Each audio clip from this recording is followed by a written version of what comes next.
உலகமெங்கும் உள்ள தமிழர்களுக்கும் என் பாசமிகு உடன்பிறப்புகளுக்கும் இனிய மாலை வணக்கம். இந்த வீடியோ எதை பற்றினா, நேற்று தமிழக வெற்றிக் கழகம் சார்பாக ஒரு பொதுக்கூட்டம் நடந்திருக்கு. அதில் திரு ஆதவ அர்ஜுனா மற்றும் திரு புசி ஆனந்த் அவர்கள் பேசியிருக்காங்க. ஸோ அதை பற்றி நம்ம கொஞ்சம் கருத்துக்கள் ஷேர் பண்ணிக்கலாம் அப்படின்ட்டு தான். திரு அமைச்சர் ஆதவ அர்ஜுனா அவர்கள் வந்து ஒரு 3 குற்றச்சாட்டை வச்சார். முதல் குற்றச்சாட்டு வந்து மைசூரில் பாஜகவுக்கும் திமுகவிற்கும் பேச்சுவார்த்தை நடந்தது கூட்டணிக்காக அப்படின்னு சொல்லிட்டு.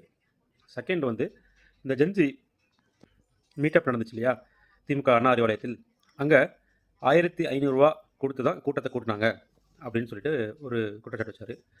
மூணாவது குற்றச்சாட்டு வந்து இளவரசர் உதயநிதி அவர்கள் அவங்க தந்தையார் அனுமதிக்கலை, அதனால் அவர் வந்து பெரம்பூரில் போட்டிட்டு இருந்தாருன்னா டெபாசிட் வாங்கியிருக்க மாட்டார். எங்கள் தலைவர் வந்து 5 நிமிடம் மட்டுமே கொளத்தூரில் வந்து பிரச்சாரம் பண்ணார், அதுக்கே நீங்கள் வந்து உங்கள் தலைவர் தோத்துட்டாரு அப்படின்னு சொல்லிட்டு ஒரு 3 விஷயத்தை பேசியிருந்தார். இதே சேம் கருத்து தான் வந்து புசி ஆனந்த் அவர்கள் வந்து இது மாதிரி பாஜக திமுக கூட்டணி வந்து இன்னும் ஒரு 3 மாதத்தில் அமைஞ்சிரும் அப்படின்னு சொல்லி அவரும் பேசியிருக்காரு. இதில் ஃபஸ்ட்டு பாயிண்ட், மைசூரில் திமுக மற்றும் பாஜக கூட்டணி பேச்சுவார்த்தை நடந்தது என்று சொல்கிறார்ல, அதுக்கு ஒரு ஏதாவது ஆதாரம் இருக்கா? எந்த ஒரு முகாந்திரமும் இல்லாமல் போகிற போக்கில் சேற்றை வாரி அடித்து கொண்டிருக்கிறார். எனக்கு ஒரு யோசனை தோணுது. என்னென்னா, மாண்புமிகு விஜய் அவர்கள் வந்து சட்டம் ஒழுங்கு மற்றும் உளவுத்துறைக்கு டிஜிபிகளை அப்பாயின்ட் பண்ணியிருக்காங்க.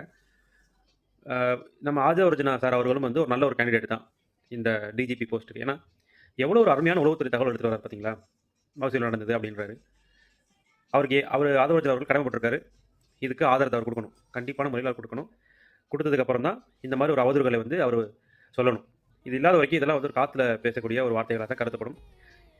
ரெண்டாவது விஷயம், 1500 ரூபா கொடுத்து தான் டிஎம்கே கூட்டம் கூட்டுச்சு ஜென்சி மீட்டப். எனக்கு புரியல. ஜென்சி மீட்டப் நடந்தது, பசங்க வந்து பேசிட்டு போயிட்டாங்க, தலைவர் கூப்பிட்டு பாராட்டிட்டாங்க, எதிர்கட்சி தலைவர் பாராட்டினாங்க, அக்கா கனிமொழி அவர்களும் கூப்பிட்டு பாராட்டிட்டாங்க. இந்த ஜென்சி மீட்டப்பில் மற்ற கட்சிக்காரர்களுக்கு ஏன் இவ்வளோ எரிச்சலாக இருக்குன்னு தெரியல. ஏன் ஜென்சி மீட்டப் திமுக கூட்டக்கூடாதா? இல்லை ஜென்சி அப்படின்ற ஒரு விஷயம் வந்து மற்ற கட்சிக்காரர்களுக்கு மட்டும்தான் பத்திரம் பதிவு செய்யப்பட்டு கொடுத்ததா? எனக்கு புரியல. ஏன் வந்து இந்த மாதிரி ஜென்சி மீட்டப் நடத்திட்டாங்க அப்படின்னு சொல்லி மற்றவர்கள்லாம் வந்து எரிச்சல் படுறதுக்கு இதில் என்ன இருக்குது என்று எனக்கு புரியல. ஆனால் அதுலேயுமே இந்த ஜென்சி மீட்டப்பை பற்றி கருத்து சொல்கிற ஆட்கள்லாம் யாருன்னு பார்த்தீங்கன்னா ஜென்சி கிடையாது. எல்லாரும் அந்த ஜென்சி மில்லியன்ஸ் கூட கிடையாது. அவங்களாம் அதுக்கு முன்னாடி இருக்க ஆளுகளுக்கு தான் வந்து இதை பற்றி கருத்து சொல்லி சுற்றிட்டு இருக்கான். அதுவும் அண்ணன் சொல்கிறாரு, எனக்கு ஃபோன் பண்ணி கேட்டாங்க தம்பிகள்லாம், அண்ணா இது மாதிரி ஜென்சி மீட்டப் நடக்குதுனாங்க அறிவாலயத்தில் 1500 ரூபா தராங்கண்ணா, நான் போகிறேன் அப்படின்னு சொல்லி கேட்டாங்களாமா. அதுக்கு அண்ணா சொன்னாராம், சரிப்பா நீ போயிட்டு வாப்பா அப்படின்ட்டு. எவ்வளோ கேவலமாக இருக்குல்ல.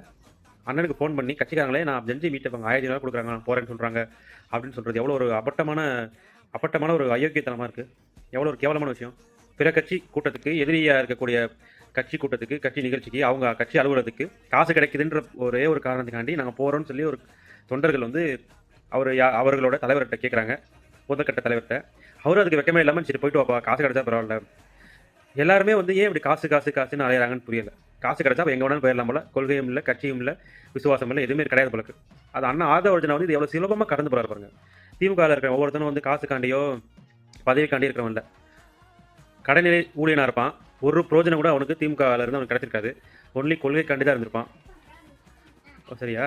இதை வந்து அண்ணன் அசால்ட்டாக சொல்லிட்டு போகிறாரு, இல்லை நான் தான் போக சொன்னேன். அப்போ அவரோட என்னவாக இருக்குது பார்த்தீங்களா? எங்கே போனாலும் ஒரு ஆமை போல் இருந்து கொண்டு அங்கே இருக்கிற இடத்த நாசம் பண்ணணும், குழப்பம் ஏற்படுத்தணும். இது வந்து ஒரு நல்ல அரசியலுக்கு உண்டான பண்பா? அண்ணன் ஆதவ அர்ஜுனா அவர்கள் வந்து இதெல்லாம் திருத்திக்கணும்.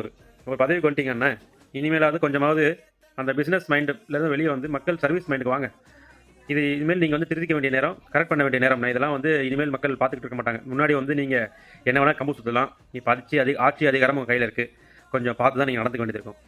மூணாவது, இளவரசர் உதயநிதி. சரிப்பா, நாங்கள் இளவரசர் உதயநிதியாகவே இருக்கட்டும். உண்மையாகவே திராவிட கட்சிக்கும் திராவிட கொள்கைக்கும் அவர் இளவரசர் தான், சரியா? ஏன்னா அந்த பாரம்பரியத்திலேருந்து வராரு.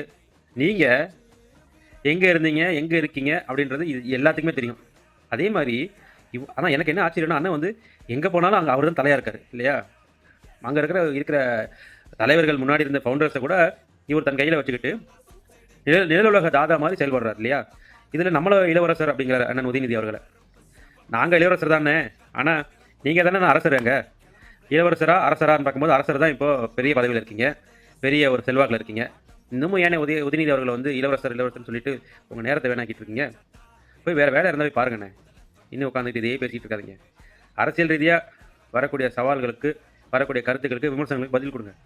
இந்த மாதிரி கேரக்டர் அசோசியேஷன் பண்ணிவிட்டு இனிமேல் பேசி உங்கள் நேரத்தை வீணாக்காதீங்க. நீங்கள் முன்னாடி வெட்டியாக இருந்தீங்க. இப்போ உங்களுக்கு ஒரு கட்சி இருக்குது, ஆட்சி இருக்குது, மக்களுக்கு சேவை செய்ய வேண்டிய பொறுப்பு இருக்குது. அதை உணர்ந்து நல்லபடியாக மக்களுக்கு சேவை செய்யுங்க என்பது தான் நான் வேண்டி விரும்பி கேட்டுக்கொள்கிறது. அதே மாதிரி அடுத்து புஷி ஆனந்த் அவர்கள் 3 மாதத்தில் திமுக வந்து பாஜகவோட கூட்டணி வச்சுன்னு சொல்கிறாங்க. இது எந்த ஜோசியர், எந்த புரோகிதர் வந்து அவருக்கு நாள் குறித்து கொடுத்தாங்கன்னு தெரியல. இருக்கலாம், வாய்ப்பு இருக்குது. ஏன்னா அவங்கெல்லாம் அதை சார்ந்த ஆட்கள் தானே. மேபி யாரோ ப்ரெடிக்ட் பண்ணியிருப்பாங்க போல். பார்க்கலாம், அது இந்த 3 மாதத்தில் அது நடக்குதுன்னு பார்த்துட்டு அதுக்கப்புறம் அதுக்குண்டான எதிர்வினையை நம்ம சமூக வலைத்தளத்தில் பதிவு பண்ணுவோம். சரி தோழர்களே, மீண்டும் சந்திப்போம். நன்றி, வணக்கம், டாடா.